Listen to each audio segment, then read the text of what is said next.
ෆොටෝග්‍රැෆි ඔයාලට ඔයාගේ ජොබ් එක විදිහට, ඔයාගේ ප්‍රොෆෙෂන් එක විදිහට, ඔයාගේ වෘත්තීය විදිහට තෝරගන්න පුළුවන්. ඒ වගේම ෆොටෝග්‍රැෆි ඔයාලට පාර්ට් ටයිම් ජොබ් එකක් විදිහටත් කරන්න පුළුවන්. ඊට අමතරව ඔයාගේ හොබි එක විදිහටත් ෆොටෝග්‍රැෆි තෝරගන්න පුළුවන්. එතනින් එහාට ගියොත් ඔයාගේ බිස්නස් එක නෙක්ස්ට් ලෙවල් එකට ගෙනියන්න ෆොටෝග්‍රැෆි යොදා ගන්න පුළුවන්. ඉතින් මේ කොයි විදිහ තෝරගත්තත් ඔයාලට ෆොටෝග්‍රැෆි ස්ටඩි කරන්න වෙනවා. ඒකට හේතුව තමයි ඔයාගේ ටාගට් එකට ඉක්මනින්ම යන්න මේ ෆොටෝග්‍රැෆි ස්ටඩි කරන එක ගොඩාක් වැදගත් වෙනවා. ඉතින් අපි බේසික් ෆොටෝග්‍රැෆි කෝස් එකක් ඇරේන්ජ් කරලා තියෙනවා. ඒක පටන් ගන්නවා මාර්තු 15 වෙනි ඉරිදා. දැන් 9ට අලව ලිනායා ස්ටුඩියෝ ආයතනයේදී කෝස් එක පටන් ගන්නවා. ඉතින් බේසික් ෆොටෝග්‍රැෆි කෝස් එකක් මේක. ෆොටෝග්‍රැෆි ගැන මූලික දැනුමක් අවශ්‍ය වෙන්නේ නැහැ මේ කෝස් එකට සම්බන්ධ වෙන්න. ඒ වගේම ඔයාට කැමරා එකක් තියෙන්න ඕනෙත් නැහැ.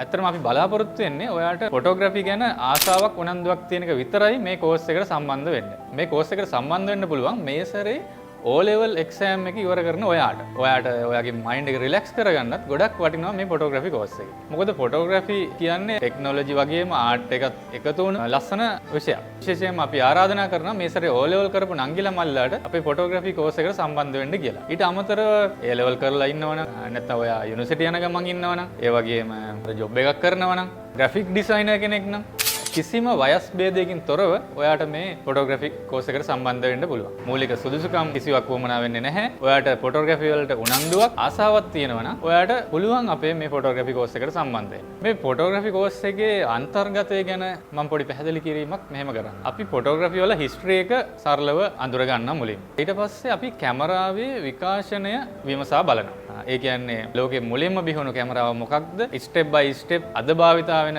කැමරා මොනවද? මේ අතරේ භාවිතා වන කැමරා වර්ග මොනවද? ඒ පිළිබඳව අපි සාකච්ඡා කරනවා. ඊට අමතරව අපි කැමරාවක කොටස්, කැමරාවේ සම්බන්ධ අනෙකුත් බාහිර කොටස්, ඊට අමතරව ප්‍රධානම දෙයක් තමයි කැමරා සෙටින්ග්ස් සියල්ල අපි කවර් කරනවා මේ කෝස් එකේදී. ඊට අමතරව රූප රාමු සකසා ගැනීම පිළිබඳව අපි සාකච්ඡා කරනවා. ෆොටෝග්‍රැෆික් කොම්පොසිෂන්ස් ගැන අපි සාකච්ඡා කරනවා. කැමරා ඇන්ගල්ස් ගැන කතා කරනවා. ඊට අමතරව අපි බලාපොරොත්තු වෙනවා ප්‍රැක්ටිකල් සෙෂන්ස් කීපයක් මේ කෝස් එකේදී ඔයාලා වෙනුවෙන් සංවිධානය කරා. ස්ටුඩියෝ එකක් ඇතුලේ ෆොටෝස් ගන්න විදිහ, ඒ වගේම බාහිර පරිසරයේ ෆොටෝස් ගන්න විදිහ පුහුණුවීමක් ලබා ගන්න පුළුවන්. ඊට අමතරව අපි ෆොටෝග්‍රැෆි වල විවිධ ශේෂ්ත්‍රයන් පිළිබඳව සාකච්ඡා කරනවා. ඒකට හේතුව තමයි මොකද කෙනෙක් ආස වෙන්න පුළුවන් වනජීවී ඡායාරූපකරණයට. ඒ කියන්නේ වයිල්ඩ් ලයිෆ් ෆොටෝග්‍රැෆි වලට. තව කෙනෙක් ආස වෙන්න පුළුවන් ලෑන්ඩ්ස්කේප් ෆොටෝග්‍රැෆි වලට. ඒ කියන්නේ භූමි දර්ශන ඡායාරූපකරණය. ඊට අමතරව වෙඩින් ෆොටෝග්‍රැෆි වලට ආසයි ඉන්න පුළුවන්. පෝට්‍රේට් ෆොටෝස් වලට ආසයි ඉන්න පුළුවන්. ඩොකියුමන්ටරි ටයිප් එකේ ෆොටෝස් වලට ආස කරන අය ඉන්න පුළුවන්. ප්‍රොඩක්ට් ෆොටෝග්‍රැෆි ගැන අපි සාකච්ඡා කරනවා. ඒ වගේම